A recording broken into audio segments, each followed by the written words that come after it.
Oh, Ustaz. Baik, ya mohon maaf agak telat. Kita mulainya sebenarnya jam berapa ya? Saya lupa ya. 10.30 ya? Nah, Ustaz. Eh, sudah lewat 40 menit ini. 20 menit ya. Tape. Saya langsung saja ya. Sudah siap semua ya? Baik, bismillahirrahmanirrahim. Assalamualaikum warahmatullahi wabarakatuh. Waalaikumsalam warahmatullahi wabarakatuh.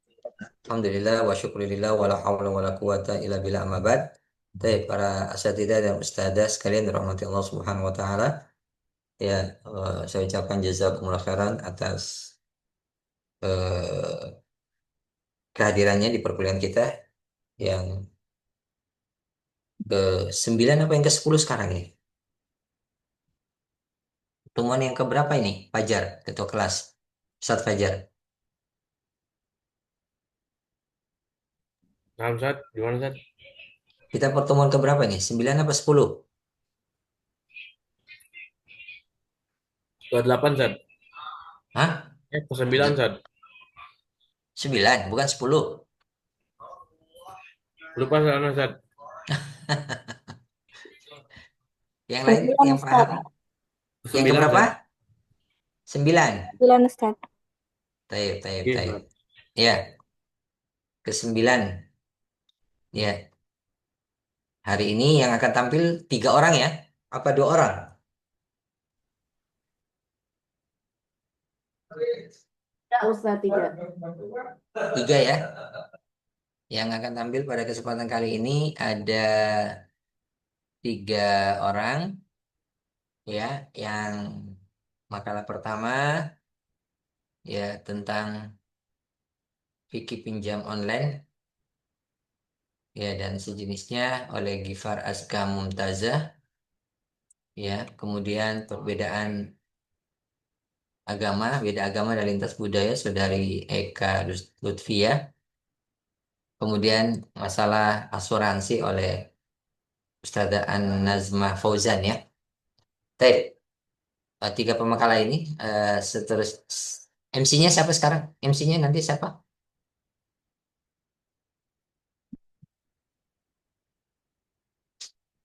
Siapa MC-nya? Ketua kelas Ustaz Fajar.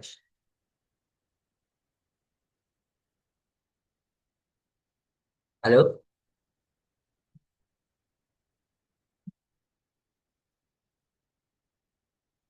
Ini MC-nya siapa? Ustazah?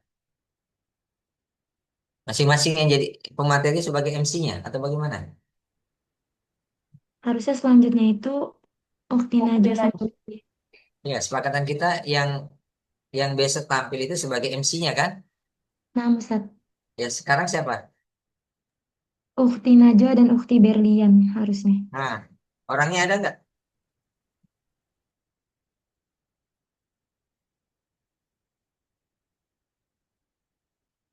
Bisa. MC-nya mana? Bisa. Kemarin sudah diinfokan sih Ustaz, sudah diinstruksikan. Apa? Kemarin sudah diinstruksikan sama ketua kelas Ustaz. Ya, orangnya ada?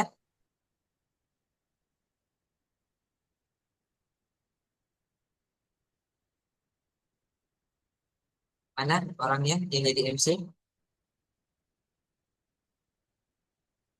Hadir tidak? Nggak hadir ya? Hadir di Zoom tapi tidak merespons. Ukti Berlian sama Ukti Najwa.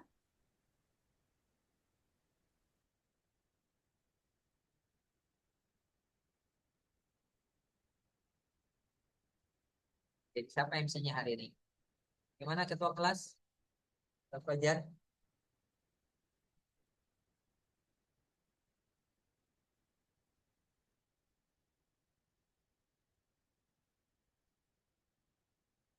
Mana? Pak Fajar, bagaimana? Bentar Ustaz, lagi dihubungin Ustaz. Ya,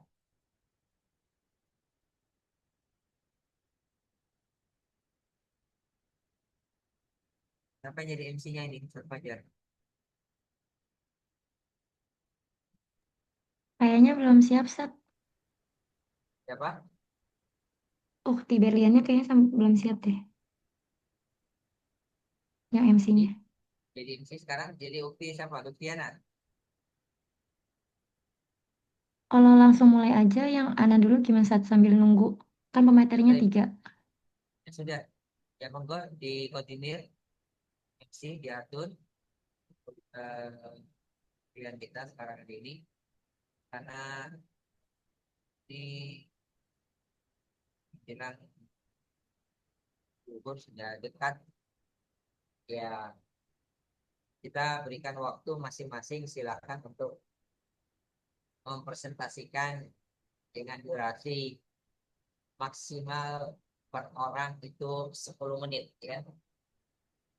Setiap orang dikasih waktu maksimal 10 menit. Jadi monggo nanti diatur waktunya, dipakai time ya. Pakai lihat waktunya ya, time-nya bagaimana. Jadi kalau ini diingatkan, ini tinggal sekian biar supaya materi bisa tersampaikan dan PPT juga saya bisa sampaikan tepat waktu. Monggo, karena ini sudah waktu jam 11, waktu sepertinya saya serahkan ke MC. Silakan. Saat Ana buka ya. Bismillah. Assalamualaikum warahmatullahi wabarakatuh. Alhamdulillah wassalatu wassalamu ala Rasulillah wa ala alihi wa ashabihi wa man tabi'ahum bi ihsanin ila yaumiddin amma ba'd. Yang saya hormati kepada Ustadz Jundi dan teman-teman yang Ana banggakan, izinkan Ana Kak Lutfia untuk mempresentasikan tugas dari fikih, yaitu tentang pernikahan beda agama dan lintas budaya. Oke, sudah terlihat ya ininya, share PPT-nya? Sudah. Oke, baik. Hmm. Menurut bahasa, nikah itu artinya berkumpul, bersatu, dan atau berhubungan. Nah, menurut istilah fikih dalam kitab fikih madzhab Syafi'i adalah akad yang membolehkan hubungan seksual dengan lafadz nikah, tajwid, atau lafadz lain dengan makna serupa. Pernikahan adalah salah satu sunnah Rasulullah Shallallahu Alaihi Wasallam yang bisa menjadi salah satu jembatan ketenangan bagi seorang hamba. Nah, di sini ada dalil surat Ar-Rum ayat 21. Wa min ayatihi an khalaqalakum min anfusikum azwajan litaskunu ilaiha wa ja'ala bainakum mawaddatan wa rahmah. Inna fi dzalika laayatil liqaumin yatafakkarun. Yang artinya, di antara tanda-tanda kebesarannya ialah bahwa Dia menciptakan pasangan-pasangan untukmu dari jenis dirimu sendiri agar kamu merasa tentram kepadanya. Dia menjadikan antaramu rasa cinta dan kasih sayang. Sesungguhnya yang pada demikian itu benar-benar terdapat tanda-tanda kebesaran Allah bagi kaum yang berpikir. Surat Ar-Rum ayat 21. Nah, sebentar. Eh, Hukum pernikahan dalam Islam itu ada 5.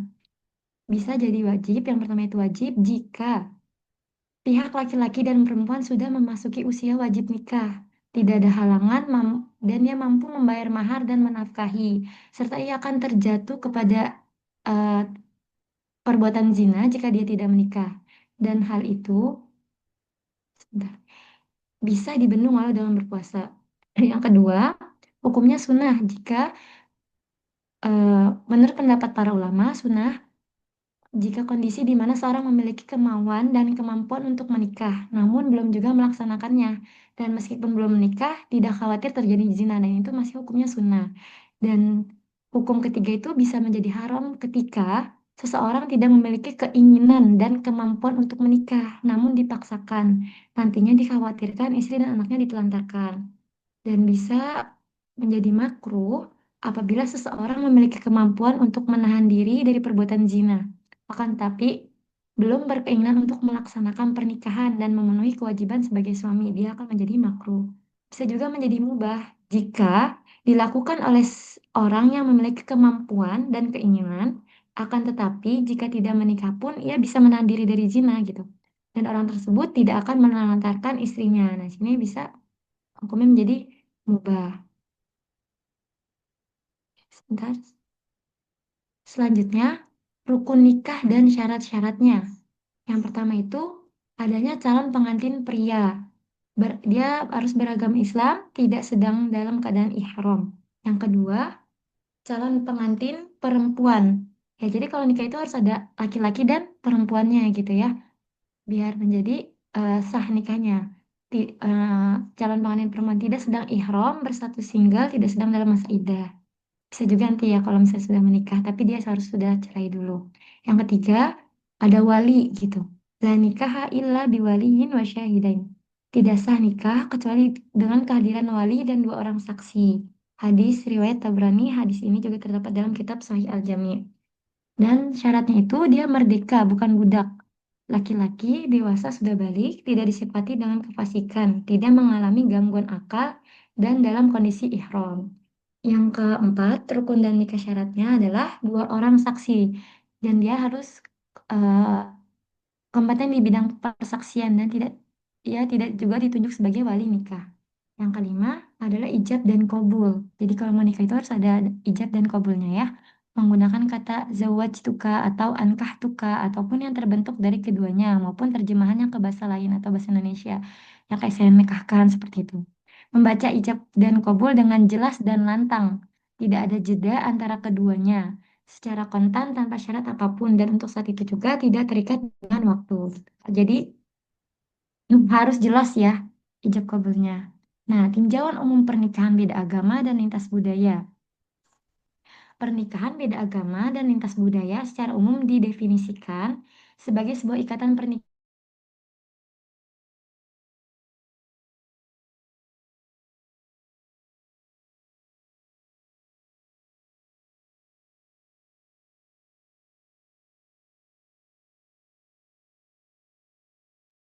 Afan sinyalnya ya, sebentar.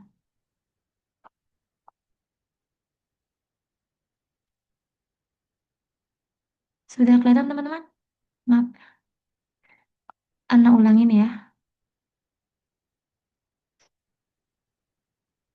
Bentar.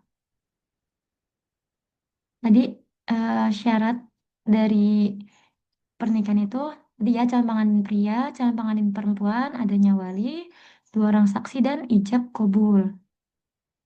Nah, selanjutnya yang dimaksud dari pernikahan beda agama adalah pernikahan beda agama dan lintas budaya secara umum didefinisikan sebagai sebuah ikatan pernikahan yang dilaksanakan seorang laki-laki dan perempuan yang berasal dari latar belakang budaya atau etnis kebiasaan sosial yang berbeda gitu. Nah, di sini ada Undang-Undang Perkawinan Nomor 1 Tahun 1974 tidak menyebutkan larangan secara eksplisit mengenai perkawinan beda agama. Namun, Pasal 2 Ayat 1 menyatakan perkawinan adalah sah apabila dilakukan menurut hukum masing-masing agamanya dan kepercayaan itu. Jadi, kalau dalam satu agama itu boleh ya sah gitu di dalam undang-undang ini. Dengan adanya ketentuan ini dapat dipahami bahwa pernikahan beda agama tidak dapat dianggap sah jika tidak sesuai dengan ajaran agama dan keyakinan masing-masing pasangan. Pada umumnya, agama-agama di Indonesia tidak mengizinkan perkawinan atau pernikahan beda agama, gitu. Terus, rasa cinta yang bersarang di hati setiap hamba itu berbeda-beda. Ada juga yang terjatuh ke dalam cinta kepada calon pasangan yang beda agama. Banyak sekali ya sekarang orang-orang yang nikah beda agama gitu. Nah, Islam juga telah mengatur akan hal ini sebagaimana firman Allah surat Al-Maidah ayat 5. Al-yawma uhilla lakumut thayyibat wa ta'amul ladzina utul kitaba hillul lakum wa ta'amukum hillul lahum wal muhsanatu minal mu'minat wal muhsanatu minal ladzina utul kitaba min qablikum idza ataitumuhunna ujurahunna muhsinina ghairu musafihin wala mutakhidhi akhdan wa may yakfur bil imani faqad habita amaluhu wa huwa fil akhirati minal khasirin, yang artinya pada hari ini dihalalkan bagimu segala makanan yang baik. Makanan sembelihan ahlul kitab itu halal bagimu dan makananmu halal juga bagi mereka. Dihalalkan bagimu menikahi perempuan-perempuan yang menjaga kehormatan. Di antaranya adalah perempuan-perempuan yang beriman dan perempuan-perempuan yang menjaga kehormatan di antara orang-orang yang diberi kitab suci sebelum kamu. Apabila kamu membayar mas kawin mereka untuk menikahinya, tidak dengan bermaksud berzina dan tidak untuk menjadikan mereka pasangan gelap atau gundik. Siapa yang kufur setelah beriman, maka sungguh sia-sia amalannya. Dan di akhirat dia termasuk orang-orang yang merugi. Al-Maidah ayat 5. Nah, yang dimaksud oleh Ibnu Katsir dalam surat Al-Maidah ayat kelima adalah yang pertama, lelaki muslim boleh menikahi wanita ahlul kitab. Ya. Yang kedua, lelaki muslim tidak boleh menikahi wanita non-muslim selain ahlul kitab. Sebagaimana dalilnya dalam surat Al-Baqarah ayat 221. Wala tankihul musyrikati hatta yu'min. Wala amatum mu'minatun khairum min musyrikatin walau a'jabatkum. Tidak boleh menikahi wanita-wanita musyrik hingga mereka beriman. Dan sungguh budak-budak wanita yang beriman lebih baik dari wanita musyrik walaupun mereka mengagumkan kalian. Nah, lanjut lagi yang ketiga, wanita muslimah tidak boleh menikahi non-muslim atau orang kafir ya. Nah, perkawinan beda agama itu sulit untuk disahkan karena tidak memenuhi ketentuan agama. Islam memberikan batasan yang ketat, terutama bagi wanita muslimah, yang dilarang menikahi pria non-muslim. Pria muslim memiliki kelonggaran terbatas untuk menikahi wanita ahli kitab. Namun, para ulama umumnya menyarankan untuk menghindari perkawinan beda agama guna menjaga keharmonisan iman dalam rumah tangga. Untuk kehati-hatian juga ya menikah dengan yang beda agama, takutnya nanti malah terjerumus ke dalam kesesatan jika tidak kuat gitu. Oke, sekian dari Ana. Jazakumullah khairan. Oke, insya Allah cukup segini. Yang jika ada pertanyaan boleh di kolom chat, mungkin nanti di akhir dijawab ya. Jazakumullah khairan teman-teman. Selanjutnya pemateri kedua ya, oleh Akhi Gifar ya. Nah, baik.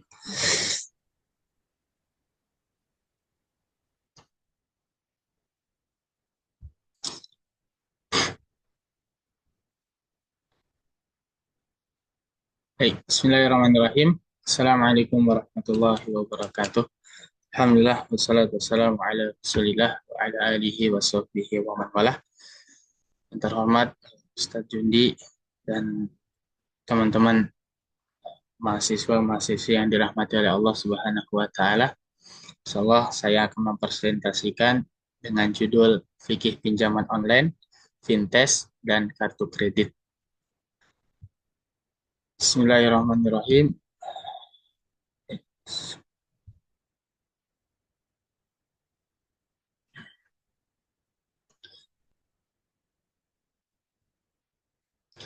Pesatnya perkembangan teknologi finansial, fintech telah mentransformasi lanskap perekonomian global, khususnya dalam layanan pinjaman dan pembayaran. Produk-produk seperti pinjaman online dan kartu kredit ini menjadi instrumen keuangan yang sangat mudah diakses, menawarkan kecepatan dan kemudahan transaksi. Namun, kemudian ini memunculkan dilema mendasar dalam perspektif fikih muamalah. Prinsip-prinsip syariat Islam secara tegas melarang praktik riba, bunga, dan goror, ketidakjelasan atau spekulasi. Sementara model bisnis konvensional, pinjol dan kartu kredit seringkali didasarkan pada komponen bunga, denda, keterlambatan, dan biaya-biaya yang bersifat transparan maupun tersembunyi. Konsep dasar muamalah, fikih muamalah adalah bagian dari hukum Islam. Fikih yang mengatur interaksi dan transaksi antar manusia yang berkaitan dengan harta, jual beli, pinjam meminjam, investasi, dan kegiatan ekonomi lainnya. Tujuannya adalah mencapai kemaslahatan, namun maslahat umum dan menegakkan keadilan, sambil menghindari praktik yang merugikan seperti riba, penipuan, spekulasi berlebihan. Ulama Imam Al-Ghazali dalam kitab Ihya Ulumuddin membahas muamalah sebagai salah satu pilar kehidupan yang harus dilandasi kejujuran dan keadilan untuk mencapai kebahagiaan dunia dan akhirat. Muamalah dibangun di atas prinsip dasar bahwa semua transaksi hukumnya boleh, mubah, kecuali ada dalil syar'i yang secara eksplisit melarangnya. Prinsip-prinsip dasar tersebut diantaranya keadilan dan kesejahteraan, menghindari eksploitasi dan memastikan hak serta kewajiban terpenuhi. Kerelaan atau tarodi, transaksi harus dilakukan atas dasar suka sama suka dari kedua belah pihak. Keterbukaan dan kejelasan atau adamul gharar, menghindari unsur ketidakjelasan, penipuan, atau kerahasiaan yang merugikan salah satu pihak. Kemudian bebas dari riba, mengharamkan segala bentuk tambahan yang disyaratkan atas pokok pinjaman. Maka Allah Subhanahu wa taala berfirman, ya ayyuhalladzina amanu aufu bil uqud. Wahai orang-orang beriman, penuhilah akad-akad itu. Kemudian konsep riba dan goror. Definisi riba. Riba secara bahasa bermakna tambahan atau kelebihan. Dalam istilah syar'i, riba adalah kelebihan atau tambahan yang disyaratkan tanpa imbalan yang seimbang dalam pertukaran harta sejenis. Riba fadl atau tambahan yang disyaratkan oleh pemberi pinjaman sebagai imbalan waktu tunda pembayaran pokok atau disebut riba nasi'ah. Dari Al-Quran tentang mengharamkan riba, Allah Subhanahu wa taala berfirman, wa halallahu al-bai'a wa harrama riba. Padahal Allah telah menghalalkan jual beli dan mengharamkan riba. Rasulullah Shallallahu alaihi wasallam bersabda, dinar dibayar dengan dinar dan dirham dibayar dengan dirham. Barang siapa menambah atau meminta tambahan, maka ia telah berbuat riba. Hadis riwayat Muslim. Syekh Yusuf Al-Qardawi menegaskan bahwa bunga bank konvensional, termasuk bunga pinjaman atau kartu kredit atau pinjol, secara substansial adalah riba nasi'ah yang diharamkan. Definisi goror, ketidakjelasan. Goror adalah ketidakjelasan, ketidakpastian atau resiko yang berlebihan dalam suatu transaksi yang dapat mengakibatkan kerugian bagi salah satu pihak. Islam melarang transaksi yang mengandung unsur goror karena bertentangan dengan prinsip keadilan dan transaksi. Hadis tentang goror, Rasulullah SAW melarang jual beli goror, penipuan atau ketidakjelasan. Hadis riwayat Muslim. Imam An-Nawawi menjelaskan bahwa larangan goror berlaku pada transaksi di mana hasil akhirnya tidak diketahui atau sangat tidak pasti, seperti menjual ikan yang masih di air. Kemudian definisi pinjaman online. Pinjaman online adalah fasilitas kredit atau pinjaman dana yang proses pengajuan, verifikasi, hingga pencairannya dilakukan secara digital melalui aplikasi atau platform internet tanpa memerlukan tatap muka atau aguan fisik. Mekanisme pinjaman online, mekanisme konvensional. Yang pertama, pengajuan melalui aplikasi, verifikasi data digital, KTP atau selfie, kemudian pencairan dana pokok, pengembalian dana pokok ditambah bunga persentase dari pokok pinjaman, dan biaya administrasi yang tinggi yang secara fikih sering dikategorikan sebagai riba nasi'ah. Kemudian jika terjadi keterlambatan, dikenakan denda harian atau bulanan, yang juga termasuk unsur riba karena merupakan tambahan atas penundaan.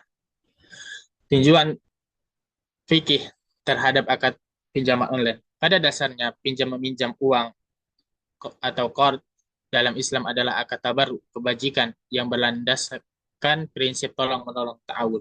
Hukum asalnya adalah sunnah dan sangat dianjurkan. Dari dasar qard, pinjaman kebaikan, Allah Subhanahu wa taala berfirman, man dzalladzi yuqridullaha qardan hasanan fayudha'ifahu lahu ad'afan katsirah. Siapakah yang kamu memberi pinjaman kepada Allah, pinjaman yang baik, qardan hasanan, maka Allah akan melipat gandakan pembayaran kepadanya dengan lipat ganda yang banyak. Al-Quran Surat Al-Baqarah ayat 245. Tinjauan pada pinjol konvensional. Pinjol konvensional menggunakan mekanisme yang secara substansial adalah qard, meminjamkan uang pokok, tetapi mensyaratkan tambahan pembayaran di atas pokok berupa bunga atau biaya jasa yang tidak wajar. Sebagai keuntungan, persyaratan tambahan inilah yang mengubah hakikat qard dari akad tabarru menjadi akad komersial yang bermasalah. Kaidah usul fikih yang sangat populer dan menjadi rujukan dalam hal pinjaman adalah setiap pinjaman yang menghasilkan manfaat keuntungan bagi pemberi pinjaman adalah riba. Kaidah ini merujuk pada prinsip yang disepakati ulama, Jadi kaidah usul fikih ini merupakan diambil dari salah satu redaksi hadis. Meskipun redaksi hadisnya sendiri diperdebatkan kesahihannya, namun maknanya disepakati oleh fuqaha seperti Imam Malik. Kemudian hukum bunga riba. Bunga yang ditetapkan oleh pinjol konvensional sering disebut biaya layanan, biaya platform, atau bunga harian atau bulanan adalah tambahan yang disyaratkan atas pokok pinjaman sebagai imbalan waktu. Dalam fikih ini dikategorikan sebagai riba nasiah atau riba jahiliyah. Riba nasiah ialah riba yang terjadi karena penundaan pembayaran utang pokok, di mana tambahan pembayaran disyaratkan oleh pemberi pinjaman. Inilah praktik yang paling umum terjadi pada pinjol konvensional, di mana tambahan bunga sudah disyaratkan sejak awal akad. Hukum denda keterlambatan. Denda yang dikenakan pinjol karena keterlambatan pembayaran juga secara mutlak termasuk kategori riba nasiah, karena denda tersebut menjadi keuntungan bagi pemberi pinjaman atas penundaan pembayaran utang. Dalil hadis laknat pelaku riba. Rasulullah Shallallahu Alaihi Wasallam bersabda, Allah melaknat pemakan riba, rentenir, pemberi makan riba, nasabah yang meminjam, dua saksinya dan penulisnya. Beliau bersabda, mereka semua sama. Hadis riwayat Muslim. Keharaman riba adalah perkara maklum minaddin bid-darurah, diketahui dari agama secara pasti. Sebagaimana firman Allah Subhanahu wa taala, ya ayyuhalladzina amanu taqullah wa dharu ma baqiya minar riba in kuntum mu'minin. Fa in lam taf'alu fa'zanu biharbin minallahi wa rasulih. Al-ayah. Hai orang-orang yang beriman, bertakwalah kepada Allah dan tinggalkan sisa riba yang belum dipungut. Jika kamu orang yang beriman, maka jika kamu tidak mengerjakan, meninggalkan sisa riba, maka umumkanlah perang dari Allah dan Rasul-Nya. Quran Surat Al-Baqarah ayat 278 sampai 279. Fatwa dan pandangan ulama. Majelis Ulama Indonesia MUI atau Ijtima Ulama Komisi Fatwa se-Indonesia pada tahun 2021, hukum layanan pinjaman baik offline maupun online yang mengandung riba hukumnya haram, meskipun dilakukan atas dasar kerelaan atau tarodi. Tambahan keharamannya ialah tindakan penagihan yang disertai ancaman fisik atau membuka rahasia aib seseorang yang tidak mampu membayar utang juga hukumnya haram. Dewan Syariah Nasional fokus pada pengembangan layanan pembinaan berbasis teknologi informasi berdasarkan prinsip syariah, fintech syariah, yang harus terhindar dari riba, goror, maisir, judi, tadlis, penipuan, doror, bahaya, dan kezaliman. Hal ini secara implisit menolak pinjol konvensional yang mengandung unsur-unsur terlarang tersebut. Kemudian definisi selanjutnya adalah fintech. Fintech adalah inovasi teknologi yang menggabungkan layanan keuangan tradisional dengan teknologi modern, menciptakan layanan yang lebih efisien, cepat, dan murah. Ragam layanannya ada payment gateway, sistem pembayaran digital, peer-to-peer, 2P2P, lending, penghubung antara pemberi pinjaman investor dan peminjam penerima dana, crowdfunding, penggalangan dana massal. Kemudian robot advisory, manajemen investasi berbasis AI. Tinjauan fikih terhadap jenis-jenis fintech. Fintech finansial teknologi mencakup berbagai inovasi. Tinjauan fikihnya sangat bergantung pada jenis akad yang digunakan dan apakah praktik tersebut mengandung unsur riba, goror, atau maisir. Peer-to-peer adalah platform yang menghubungkan langsung antara pembeli dana investor dan penerima dana atau borrower, terbagi menjadi dua bagian, P2P konvensional, P2P syariah. P2P konvensional ialah menggunakan skema peminjaman uang dengan pengembalian yang disyaratkan lebih besar bunga, yang secara fikih dikategorikan sebagai haram karena mengandung riba nasiah. Contohnya, konsep dasarnya pinjam-meminjam uang berbunga. Pemberi dana memberikan pinjaman uang dan menerima imbalan berupa bunga dari penerima dana. Akad fikih menggunakan akad qard, pinjaman yang disyaratkan adanya tambahan bunga dalam pengembalian pokoknya. Hukum fikihnya adalah haram. Contoh salah satunya adalah aplikasi atau perusahaan Coinworks, Investory, konvensional, Julo, Akulaku, dan lain-lain. Hukum haramnya didasarkan pada larangan terhadap riba nasiah, riba penangguhan waktu, yaitu tambahan yang disyaratkan atas pokok utang karena adanya penundaan waktu pembayaran. Dan dalil Al-Qur'annya di dalam surat Al-Baqarah ayat 275. Allah Subhanahu wa taala berfirman, orang-orang yang memakan riba tidak dapat berdiri melainkan seperti berdirinya orang-orang yang kemasukan setan karena tekanan penyakit gila. Yang demikian itu karena mereka berkata bahwa jual beli sama dengan riba, padahal Allah telah menghalalkan jual beli dan mengharamkan riba. Kemudian selanjutnya adalah P2P syariah. Wajib menggunakan akad berbasis bagi hasil atau jual beli. Itu ada akad mudharabah bagi hasil. Investor sebagai sahibul mal memberikan modal kepada UMKM sebagai mudharib untuk usaha produktif. Keuntungan dibagi berdasarkan nisab persentase untuk usaha produk persentase yang disepakati. Sementara kerugian ditanggung modal investor, kecuali kerugian akibat kelalaian mudharib. Kemudian akad murabahah, yaitu jual beli. Platform membiayai pembelian barang atau aset yang dibutuhkan peminjam, misalnya modal, barang dagangan dengan margin keuntungan yang disepakati di awal. Salah satu contoh P2P syariah, yaitu aspeknya, konsep dasarnya pembiayaan berbasis kemitraan atau jual beli. Hubungan antara pemberi dana dan penerima dana adalah mitra usaha atau penjual pembeli, bukan kreditur, debitur, berbunga. Akad fikihnya menggunakan multi akad yang disahkan oleh DSN, Dewan Syariah Nasional, MUI. Contohnya adalah Alami Syariah, yaitu merupakan perusahaan teknologi berbasis syariah. Juga ada Amma, platform layanan pendanaan syariah. Kemudian ada Duha Syariah, Etis, platform pembiayaan syariah mempertemukan usaha kecil, UKM yang membutuhkan modal, dan para pendana. Hukum halal didasarkan pada kebolehan jual beli kemitraan dan fatwa DSN MUI yang menjadi rujukan positif syariah di Indonesia. Dari Al-Quran, Allah Subhanahu wa taala berfirman di dalam Al-Quran surat Al-Maidah ayat 2, dan tolong menolonglah kamu dalam mengerjakan kebajikan dan takwa, dan jangan tolong menolong dalam dosa dan pelanggaran. P2P syariah jika menggunakan qard hasanah didanai secara amal didasarkan pada prinsip ta'awun, jika menggunakan bagi hasil didasarkan pada kebolehan akad kemitraan.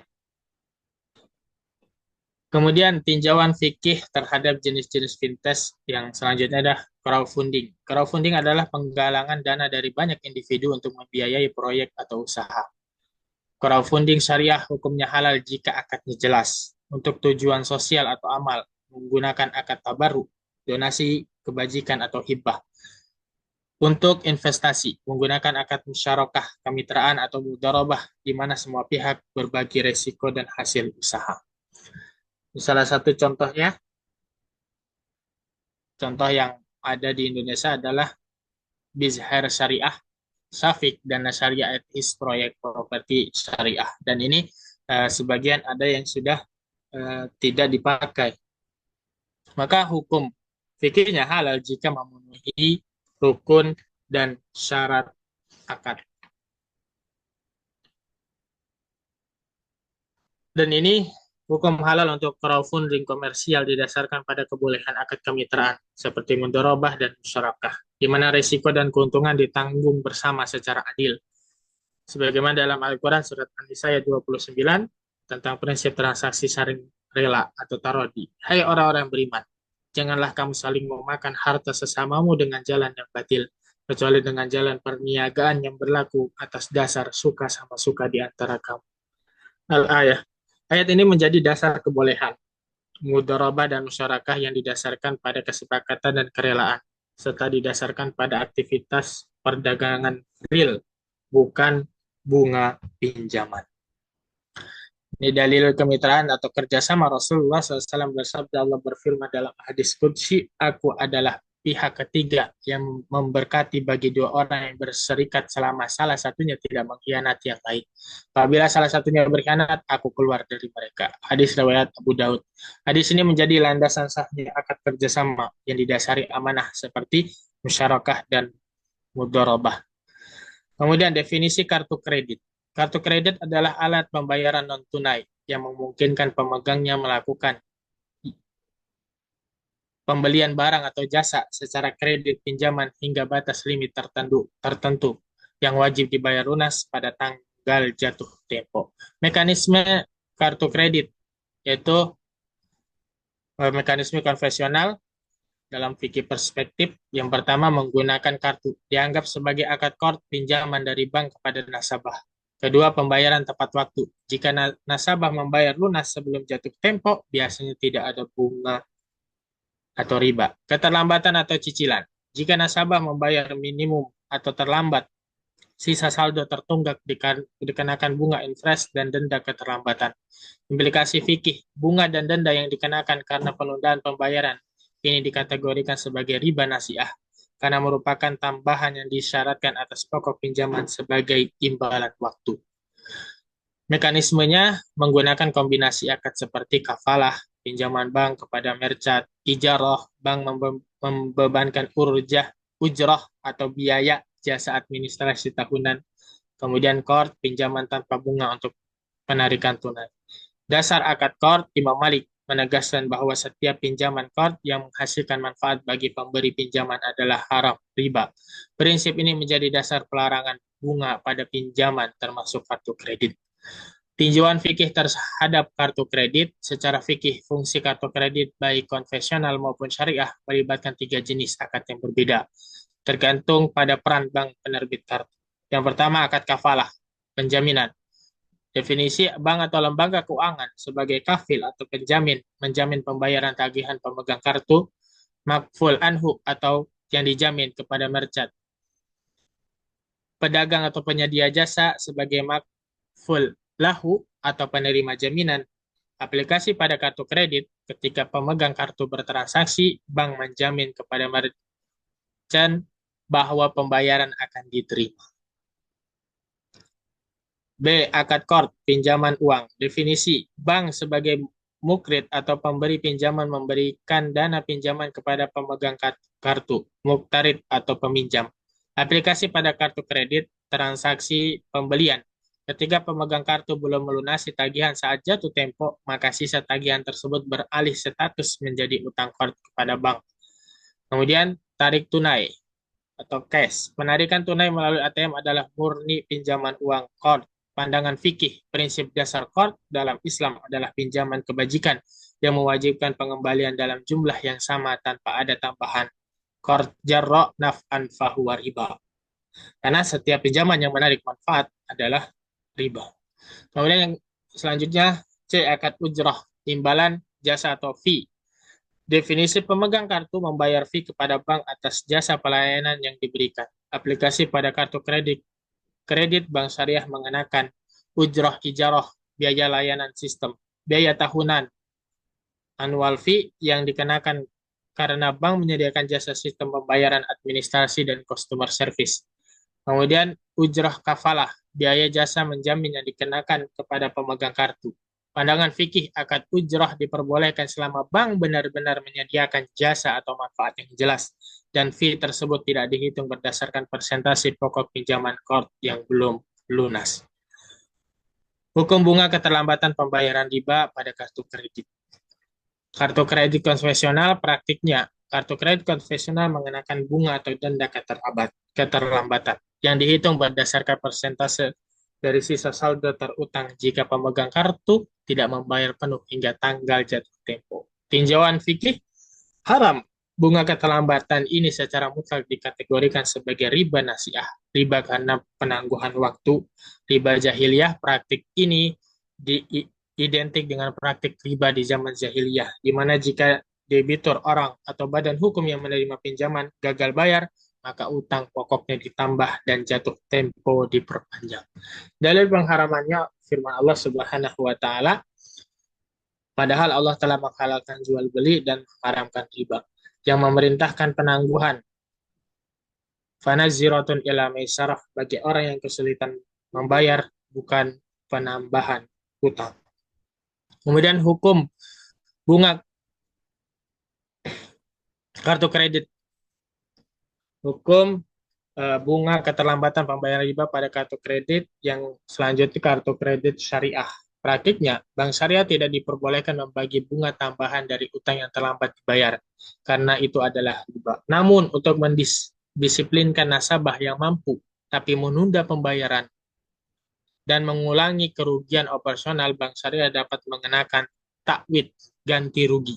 Ganti rugi yang besarnya didasarkan pada kerugian real yang dialami bank akibat keterlambatan.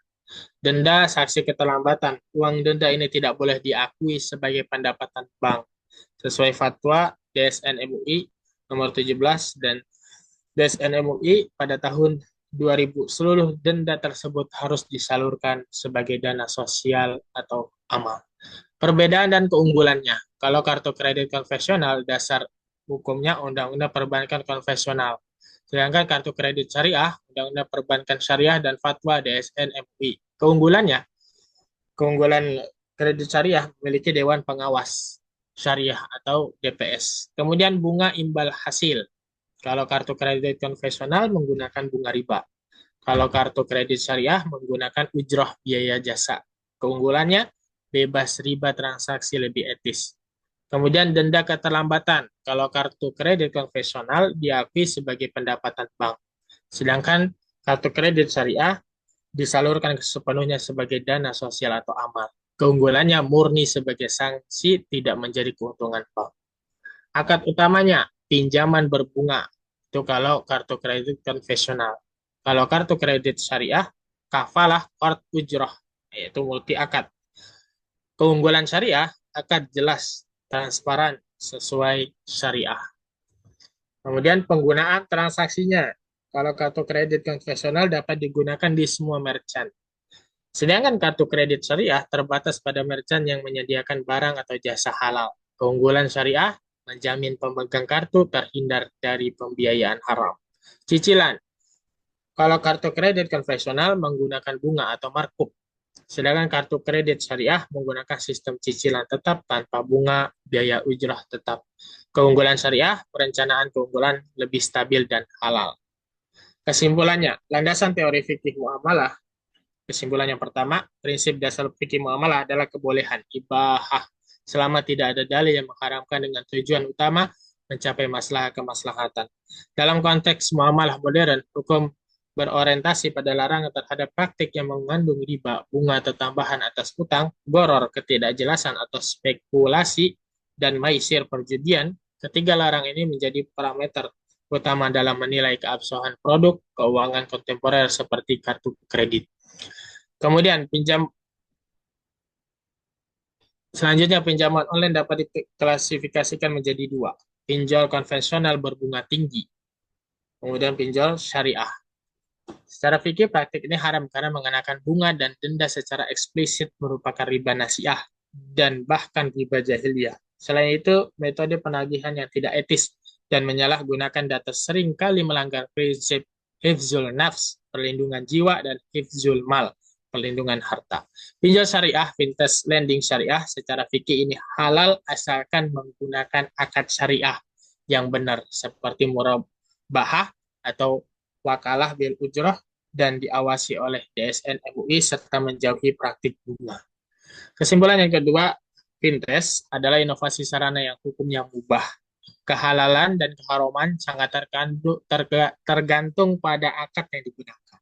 Vintage memberikan kemaslahatan berupa efisiensi, kecepatan, dan inklusi keuangan. Namun, vintage yang beroperasi secara konvensional seringkali mengandung unsur riba pada lending dan bunga deposit, atau goror pada investasi spekulatif, sehingga harus dihindari. Hanya vintage yang berlandaskan akad syariah yang sah dan terhindar dari unsur terlarang yang diizinkan dalam Islam. Kesimpulan yang ketiga, tinjauan umum. Kartu kredit, aspek hukum positifnya, kartu kredit dalam tinjauan hukum positif di Indonesia, Undang-Undang Perbankan diakui sebagai salah satu produk jasa perbankan yang sah. Secara operasional, kartu kredit berfungsi sebagai alat pembayaran pengganti uang tunai, dan fasilitas pinjaman berjangka. Dalam konteks konvensional, keberadaan bunga dan denda keterlambatan adalah praktik standar yang legal secara hukum negara, namun menjadi titik krusial jika ditinjau dari perspektif syariah. Maka mekanisme dan jenis-jenis akad kartu kredit syariah, kartu pembiayaan syariah dirancang untuk mematuhi prinsip fikih dengan menggantikan sistem bunga dengan sistem fee-based income. Produk ini secara fikih merupakan multi akad al-uqud al-mukhtalifah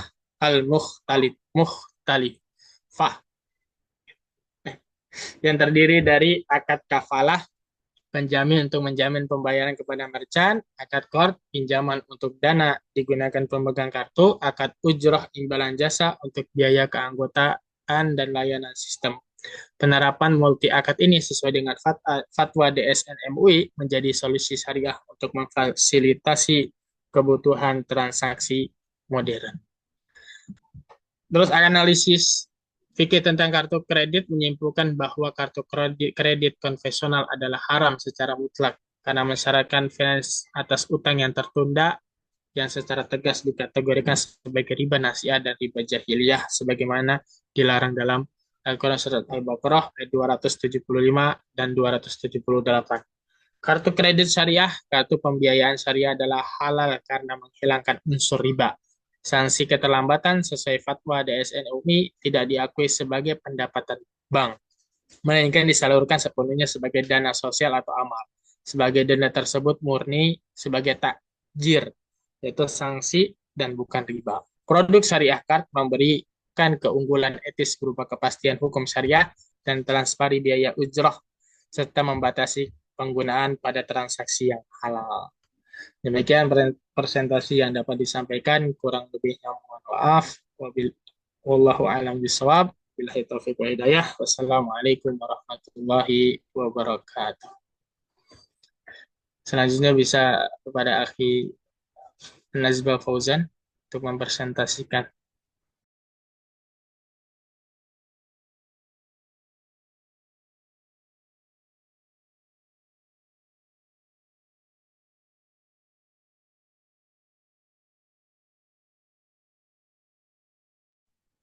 Bismillahirrahmanirrahim. Assalamualaikum warahmatullahi wabarakatuh. Alhamdulillahirabbil alamin wassalatu wassalamu ala asyrafil anbiya'i wal mursalin sayyidina wa nabiyyina Muhammadin wa ala alihi wa ashabihi wa man tabi'ahum bi ihsanin ila yaumiddin. Amma ba'du. Puji syukur marilah kita panjatkan kepada hadirat Allah Subhanahu wa taala karena atas rahmatnya dan karunia-Nya kita dapat berkumpul pada Zoom siang hari ini dalam keadaan sehat walafiat. Salawat serta salam semoga tercurahkan kepada junjungan kita Nabi Muhammad Sallallahu Alaihi Wasallam beserta keluarganya, sahabatnya, hingga seluruh umatnya hingga akhir zaman kelak.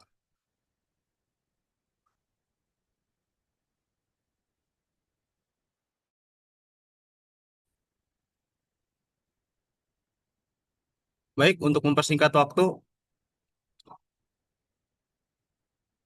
insya Allah pada siang hari ini Ana akan menjelaskan fikih asuransi konvensional versus syariah.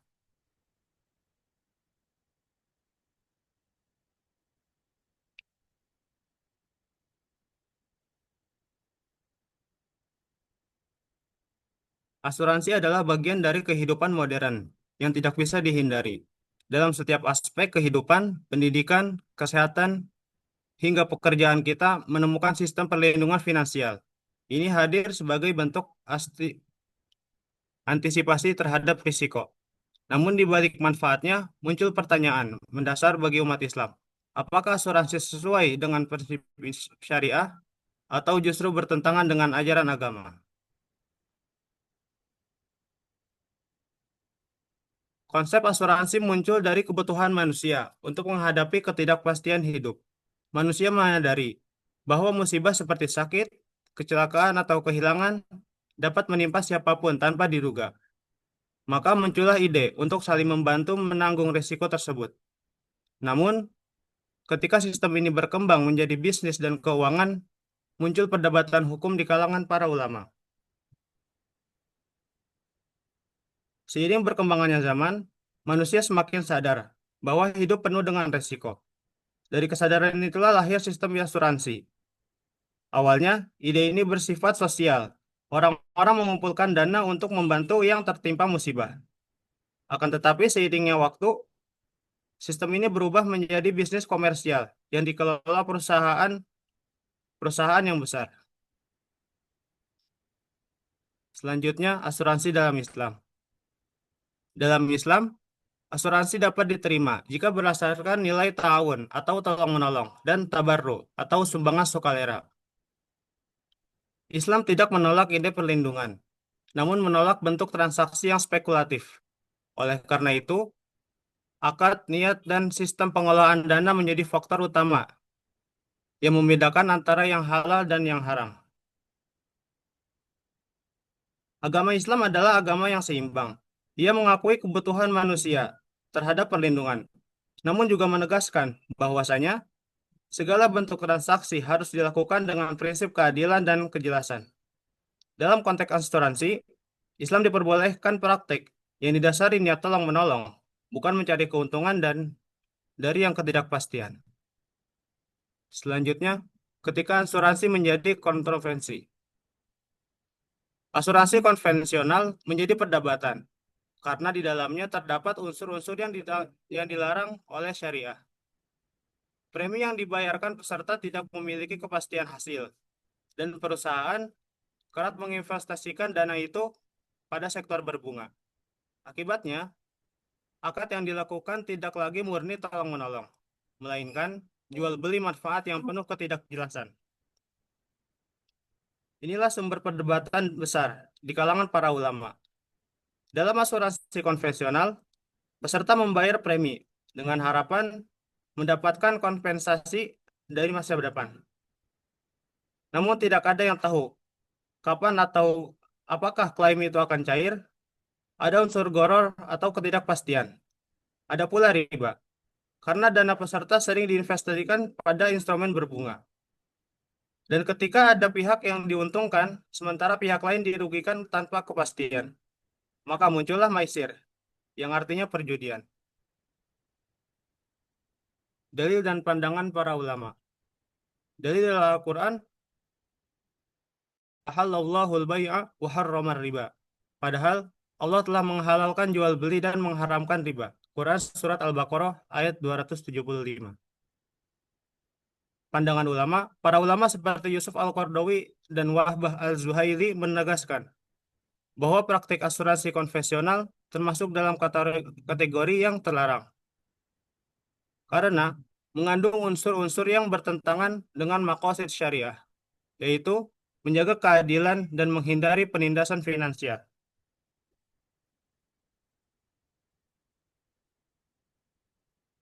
Selanjutnya, lahirnya asuransi syariah. Asuransi syariah atau takaful lahir dari semangat umat Islam untuk membangun sistem perlindungan yang selaras dengan nilai tolong-menolong. Setiap peserta memberikan sumbangan sukarela atau tabarru ke dalam dana bersama yang digunakan untuk membantu anggota yang mengalami musibah.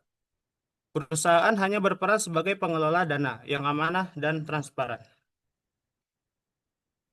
Inilah keindahan Islam, selalu memberikan jalan tengah. Daripada menolak asuransi sepenuhnya, para ulama mengembangkan sistem takaful. Di dalamnya tidak ada unsur jual beli, tidak ada riba, dan tidak ada spekulasi. Selanjutnya, prinsip dan nilai asuransi syariah. Prinsip asuransi syariah meliputi ta'awun atau tolong-menolong, tabarru atau derma sukarela, amanah atau kepercayaan, keadilan, dan keterbukaan. Semua dana diinvestasikan pada sektor halal. Tidak ada pada yang dirugikan, dan tidak ada keuntungan yang diperoleh secara zalim. Asuransi syariah menegakkan lima nilai utama, yaitu yang pertama ada ta'awun, yaitu semangat saling membantu antar sesama. Yang kedua, tabarru, yaitu niat memberi tanpa pamrih. Dan yang ketiga, amanah, bahwa pengelola harus jujur dan profesional. Yang keempat, keadilan, agar tidak ada pihak yang tertindas. Dan yang kelima, transparansi, agar peserta tahu kemana dana yang mereka gunakan. Dengan prinsip ini, takaful bukan hanya sistem ekonomi, tapi juga media dakwah dan ibadah.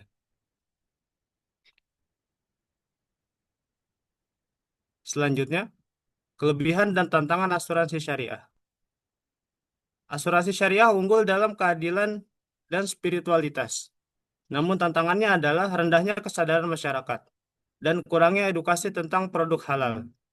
Dibutuhkan sinergi antara lembaga, pemerintah, dan umat agar sistem keuangan syariah dapat berkembang.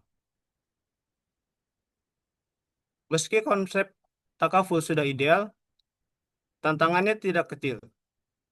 Banyak masyarakat yang belum memahami bedanya asuransi konvensional. Masih ada yang mengira bahwa asuransi syariah itu hanyalah versi berlabel Islami. Padahal sistem dan akidahnya berbeda jauh.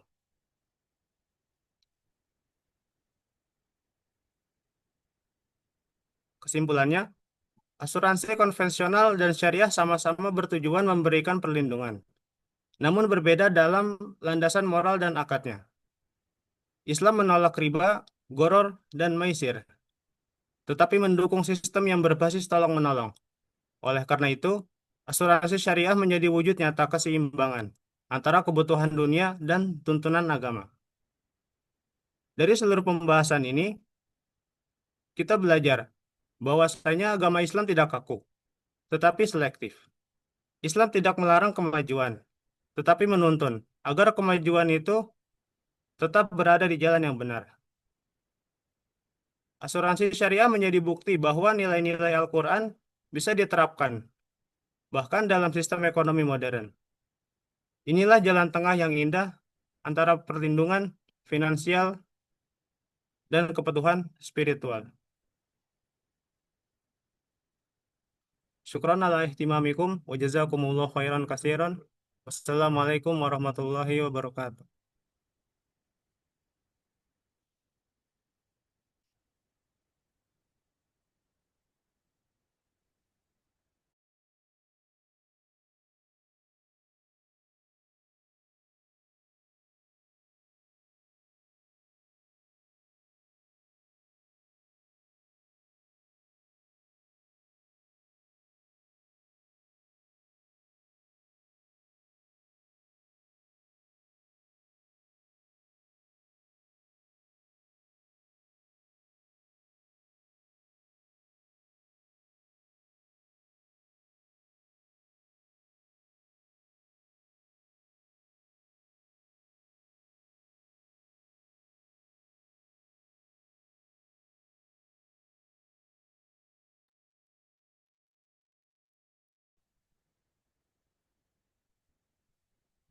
Iya, sudah.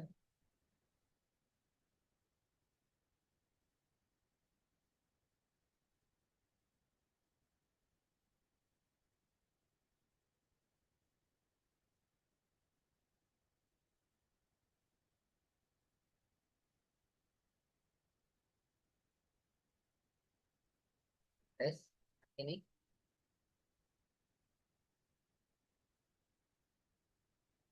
Afan Ustaz, suaranya kecil. ya suaranya kecil ya, kurang jelas. Nah, Gimana Ustaz, ini? suara Ya, Ustaz. monggo MC di tindak lanjuti paparan ini untuk terus nanti diserahkan ke kita untuk bosan untuk disimpulkan ini.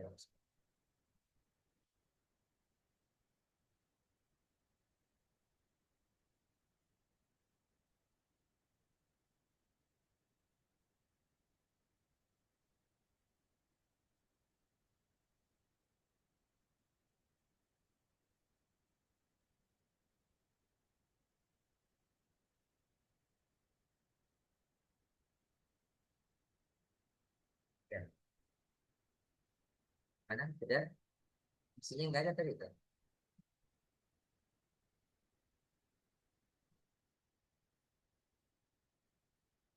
Bagaimana Ustaz, suaranya kecil? Suaranya kurang jelas ya. Ya, ini faktor interaksi. Ya, jadi MC-nya bagaimana? Sudah ditutup? Enggak Ustaz. Halo, kedengaran Ah, suaranya? terdengar Ustaz. Oh iya. Baik, MC-nya tadi siapa? Sebenarnya nggak ada Ustaz, tadi masing-masing aja jadinya Ustaz. Langsung. Iya. Baik. Ya, sudah kalau gitu memang nggak ada lagi. Ini harus ada MC-nya kemarin. Sepakat kita. Baik, eh, saya langsung ambil alih saja ya pertemuan kali ini.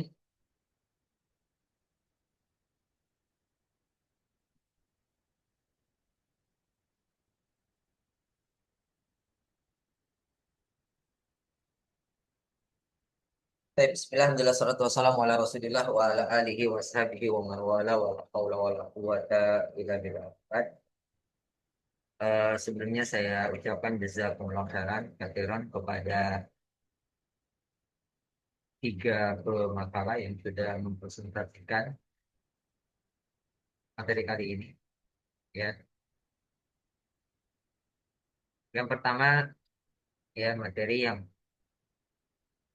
disampaikan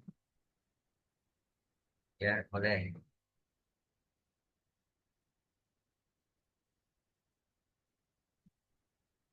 dari Eka Lutfia, ya saudara Eka Lutfia, yang membahas tentang tema pernikahan beda agama dan lintas budaya. Itu ya, saudara Eka.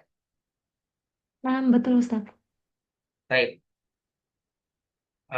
sedikit nanti mungkin perlu direvisi, baiki. Yang pertama di covernya ya, di covernya ini kata fikih kontemporer ini ditaruh di atas ya. Jadi ditulis nanti ditulis makalah fikih kontemporer. Ya, terus nanti di bawahnya baru judul pernikahan beda agama dan lintas budaya. Kemudian ditulis ya makalah ini disusun atau diajukan untuk memenuhi tugas mata kuliah fikih kontemporer. Jadi di atasnya ditambahkan ya makalah fikih kontemporer biar tahu. Ya, baru kemudian dosen pengampu sudah benar. Ya, kemudian ya nanti ada disusun oleh siapa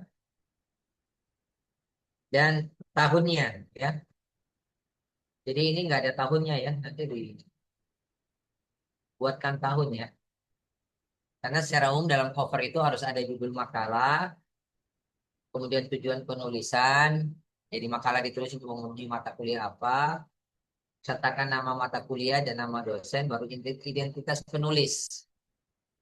Jadi nama lengkap, NIM, kemudian prodinya, fakultasnya jika ada, seperti itu. Kemudian nama institusinya itu kampus, sekolah, baru ada logonya kalau memang ada di ininya, nama institusinya, kemudian tahun penulisan seperti itu. Baik, kemudian selanjutnya di kata pengantar revisinya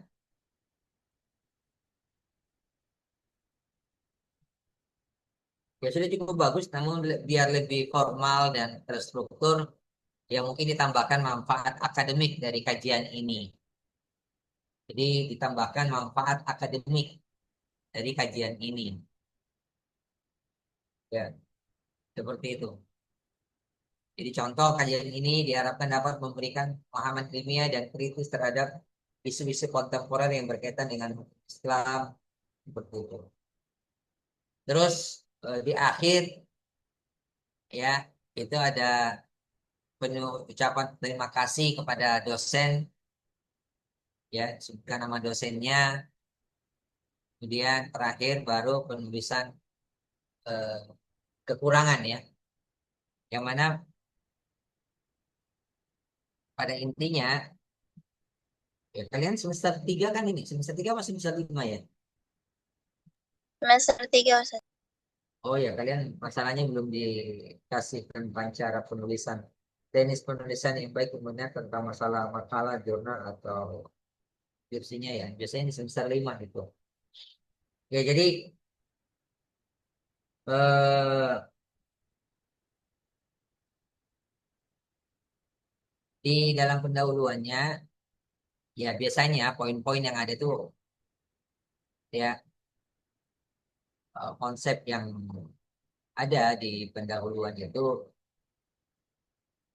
ya biasanya nanti ada di kata pengantar ya. Kalau di kata pengantar itu ada ucapan syukur, tujuan penulisan, ucapan terima kasih, baru harapan penulis, pernyataan keterbatasan, tempat tanggal penulisan, dan nama penulis. Seperti itu biasanya ada. Ya, itu dia. Ya, jadi di pendahuluan ini ya perlu ditambahkan tentang referensi akademik dan dalil ya pendukungnya ya. Dalil pendukungnya seperti itu. Dan di kata pengantar sini cuma disebutkan Cikarang Selatan 11 Oktober 25 tapi nggak disebutkan siapa penulisnya. Sampaikan nanti namanya. Kemudian di daftar isi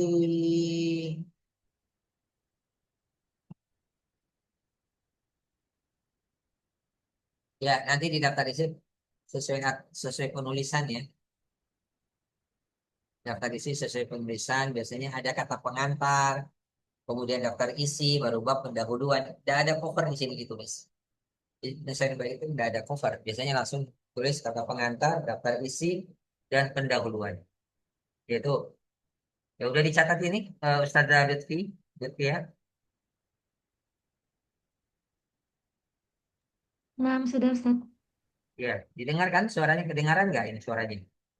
Terdengar jelas Ustaz.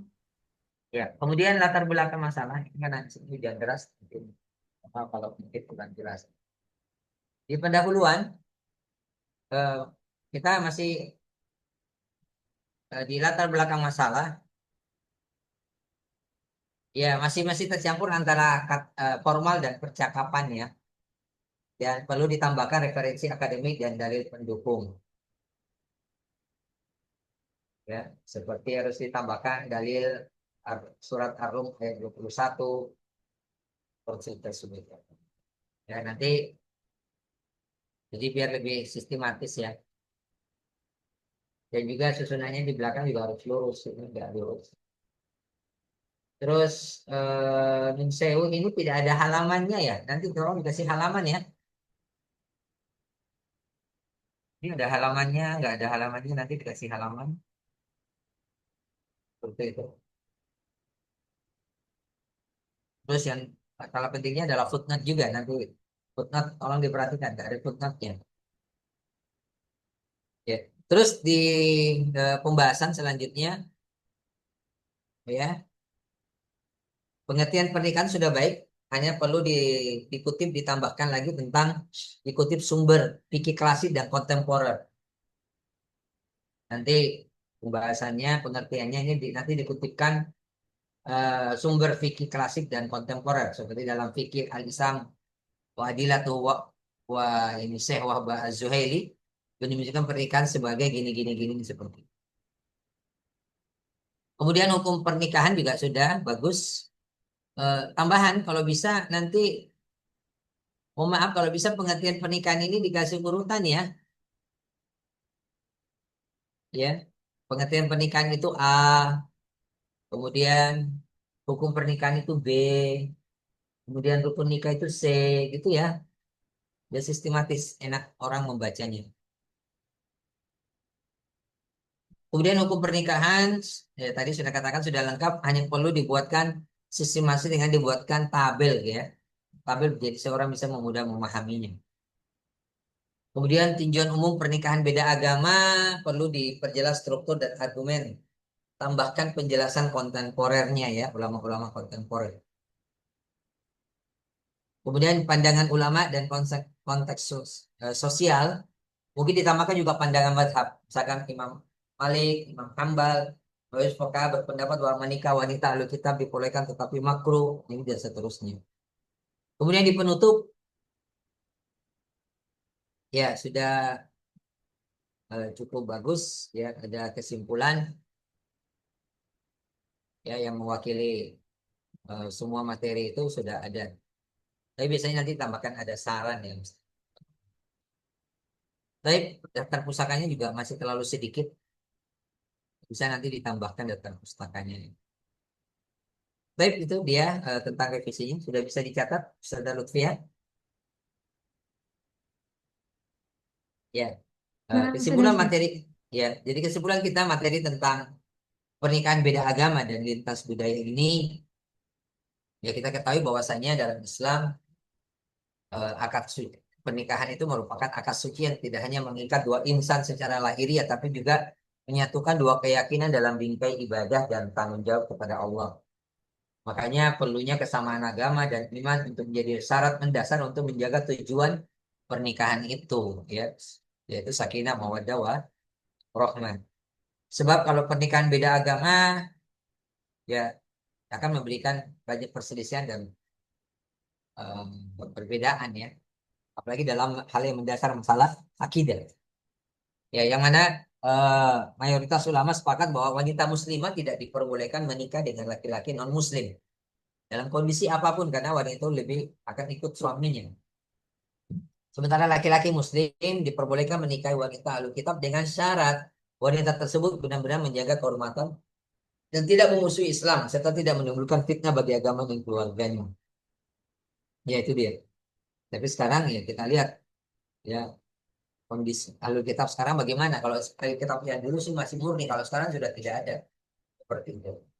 Adapun sisi budaya pernikahan lintas agama sering menimbulkan perbedaan nilai, pola asuh serta orientasi spiritual yang mengganggu keharmonisan rumah tangga.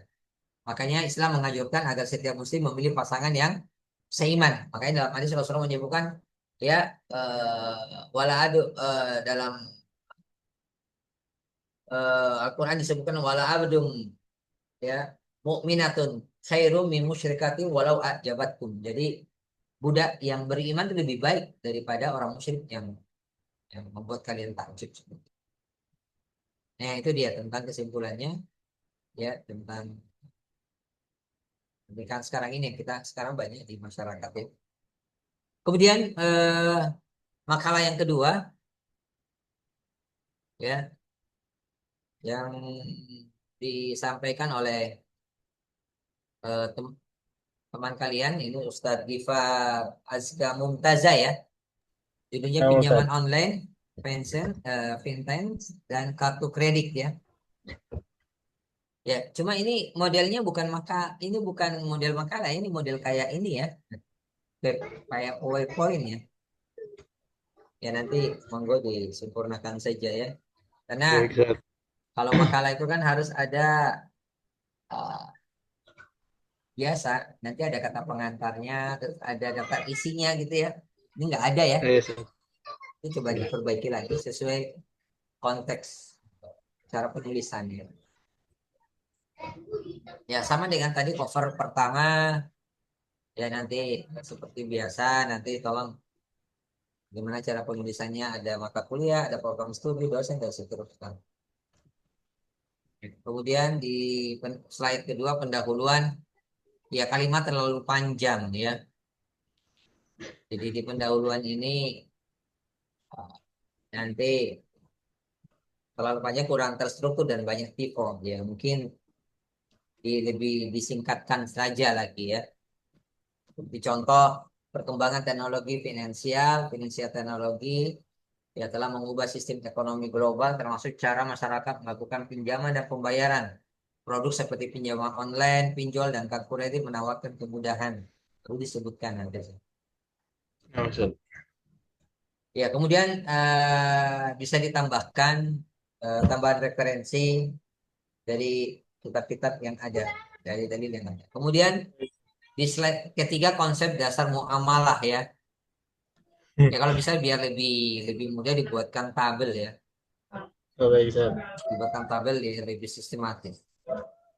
Ya, seperti itu untuk memudahkan. Contoh ibaha itu pembolehan semua transaksi hukumnya boleh kecuali ada dalil yang melarang. Kaidah fikih dalilnya keadilan. Itu disebutkan ayatnya, tarahi kerelaan dan seterusnya. Kemudian slide 4 konsep riba dan goror ya sudah cukup bagus ya, cuma ada perbaikan dikit ya, nanti dijelaskan ya,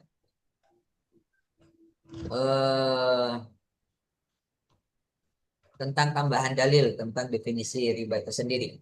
Ya, jadi sudah perbaikan isi riba secara bahasa berarti ya tambahan, ya secara istilah juga sudah ada ya. Tinggal ditambah dalilnya ya. Ya, Quran Al-Baqarah ayat 275 ya, seperti itu.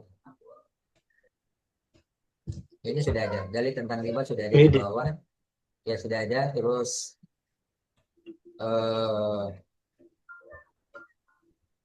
ya tinggal tambahan akwal-akwal ulama nanti ditambahkan ya. Baik, baik, Ustaz. Ya sudah ada di sini pengertiannya apa ya. Kemudian di slide selanjutnya definisi mekanisme pinjaman ya, nanti diperjelas lebih lanjut ya, rujukannya kemana itu ya, pinjaman online seperti itu biar lebih kita tahu ya. Bagaimana tadi sudah disebutkan juga tentang jenis-jenis riba nasihat ya dari Waqabel. Kemudian tinjauan fikih pinjaman online ya, itu sudah cukup bagus ya, kalau bisa ditambahkan tadi ya dalil-dalil dan akwal-akwal ulama dan kaidah-kaidah fikihnya ya. Mungkin bisa ditambahkan pandangan Imam Malik dan fatwa MUI tentang pinjaman online berbunga ya, seperti itu.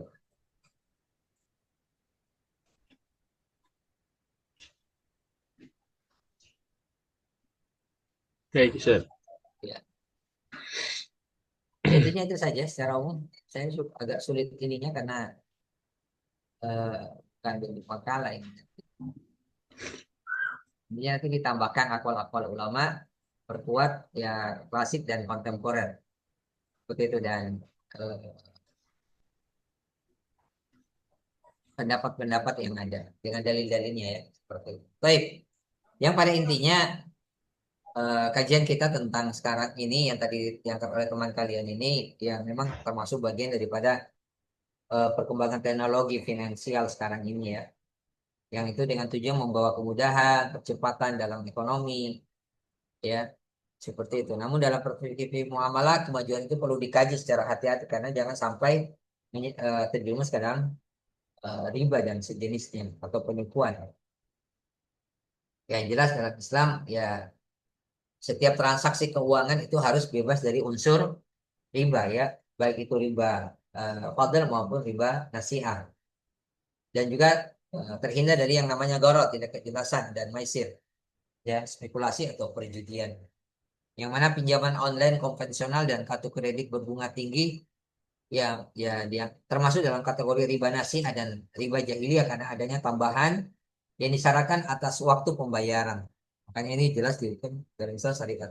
Sebaliknya kalau finance syariah dan atau kartu kredit syariah yang menggunakan akad ya qard hasan, murabaha, mudharabah, ujrah dan kafalah dan dengan pengawasan MUI ya, maka ini bisa menghindari riba ya, tapi juga bisa meningkatkan nilai keadilan dan tolong menolong dan tetap mengacu kepada koridor maqasidi syariah, yaitu tujuan syariat menjaga hifdzin, julmal dan al-adl wa ihsan.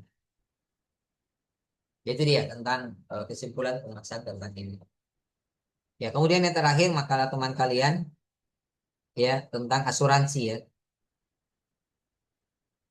Tentang asuransi yang akan yang sudah dibahas oleh An-Nazma Fauzan ya. Nah, Ustaz.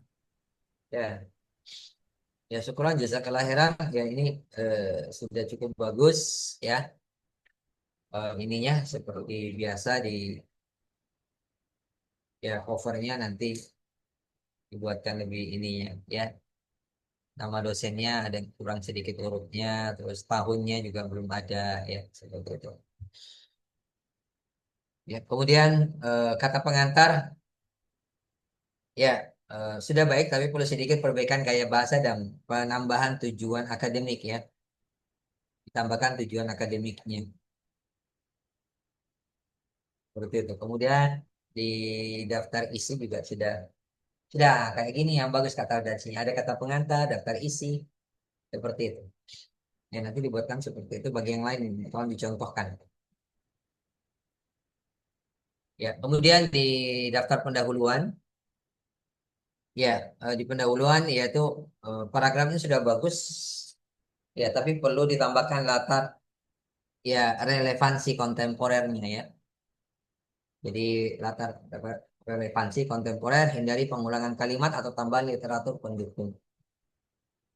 Ya, seperti itu. Kemudian di dalam juga tulisan Arabnya ini yang mungkin nanti diperbaiki. Ya, footnote-nya sudah bagus. Ya. Kemudian di dalam bab 2 dasar hukum dan transaksi Islam, ya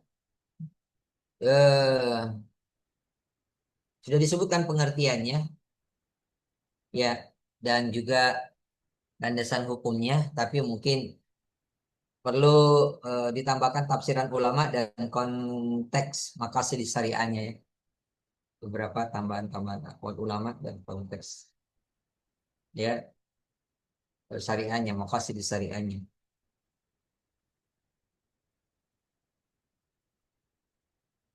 Di bab ketiga asuransi konvensional juga asuransi konvensional konsep praktik dan tinjauan fikihnya. Ya sudah lengkap tapi perlu lebih tegasan tentang ilmiah dan ditambahkan contoh nyatanya yang ada sekarang ini ya. Ya contoh-contoh nyata biar kita bisa tahu apa contoh-contohnya. Ya pada intinya sudah cukup bagus ya ini termasuk makalah yang cukup bagus penulisannya. Catatan kakinya juga cuma mungkin tata letaknya saja menurut diperbaiki dan kalau bisa hal-hal itu dibuat tabel jadi untuk mudah memahami orangnya. Ini sudah cukup bagus ininya materinya. Ya, baik, Masya Allah. Daftar pustakanya juga udah cukup banyak. Yang pada intinya kesimpulan kita tentang ya materi ini ya tentang asuransi yang ada ya bahwasanya asuransi dalam perspektif Islam merupakan bentuk muamalah modern yang bertujuan memberi perlindungan terhadap risiko dan ketidakpastian dalam kehidupannya. Namun tidak semua asuransi sesuai dengan prinsip syariah. Di sana ada asuransi konvensional yang pada dasarnya didasarkan pada akad jual beli risiko yaitu muawadah. Yang di sana kalau kita lihat terkadang mengandung unsur riba, tambahan bunga dan gharar ketidakpastian akad dan maisir ya perjudian. Yang mana ketiga unsur ini menjadikan asuransi konvensional tidak sah menurut fikih Islam. Ya, adapun kalau asuransi syariah itu sifatnya takaful ya sebagai bentuk ta'awun ya. Ya yang dibangun di atas dasar ta'awun kalau menolong dan tabarruk dan dermawan sukarela. Dari sisi maqasid syariahnya asuransi syariah sejalan dengan tujuan syariat itu menjaga hakul mal, hakul nafs dan al-adl wal ihsan seperti itu. Itu tujuannya yang sudah kita jelaskan tadi sudah disebutkan teman kalian ya eh, tentang poin-poinnya yang pada intinya kita sudah memahami beberapa ya kesimpulan dari materi-materi yang teman kalian sudah sampaikan. Baik, ini kita cukupkan saja karena di sini sudah bentar lagi komat, 2 menit lagi di sini komat. Materi kita insya Allah. Jadi untuk pertemuan pekan depan ini tinggal berapa lagi yang belum tampil ya, Ustaz Fajar, ketua kelasnya.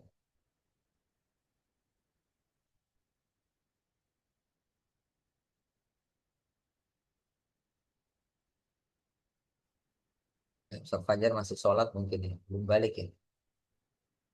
Ya, ini tinggal berapa pemakalah yang belum tampil ini? Kurang lebih 11 orang Sekitar Ustaz. 10. Iya 10 sampai 10 11. atau 11. Hmm, Berarti Ustaz. pertemuan kita tinggal 5 pas. Jadi kan 10, 11, 12, 13, 14. Karena kita sampai pertemuan 14, tempat 15, 16 itu kita anggap sebagai UTS dan UAS. Ya berarti pas tinggal 2 orang. Jadi masing-masing 2 ya. Dua yang tampil. Baik, berarti untuk pekan depan siapa yang tampil? Ya. Untuk pekan depan siapa yang tampil? Ukhti Najwa dan Ukhti Berlian Ustaz. Oh ya, baik. Ya, nanti dipersiapkan makalahnya. Dan kalau bisa jadi MC-nya juga paling gantian nanti. Baik, demikian karena sudah waktu zuhur ya, komat di sini akan mencukupkan pertemuan kita ini. Ya, nanti monggo ya ketua kelas seperti biasa absen di dikirim ke kita nanti. Ya syukur barakallahu fikum ya jazakumullah khairan ala ihtimamikum ya perhatiannya semoga ini menjadi membawa keberkahan bagi kita semua. Ya kalau aku minkum kita akhiri dengan majelis walhamdulillah asyhadu an la ilaha illa anta astaghfiruka wa atubu ilaik. Wassallallahu ala nabiyyina Muhammad wa alihi wa akhiru da'wana rabbil alamin. Assalamualaikum warahmatullahi wabarakatuh. Waalaikumsalam. Waalaikumsalam warahmatullahi wabarakatuh. Waalaikumsalam warahmatullahi wabarakatuh.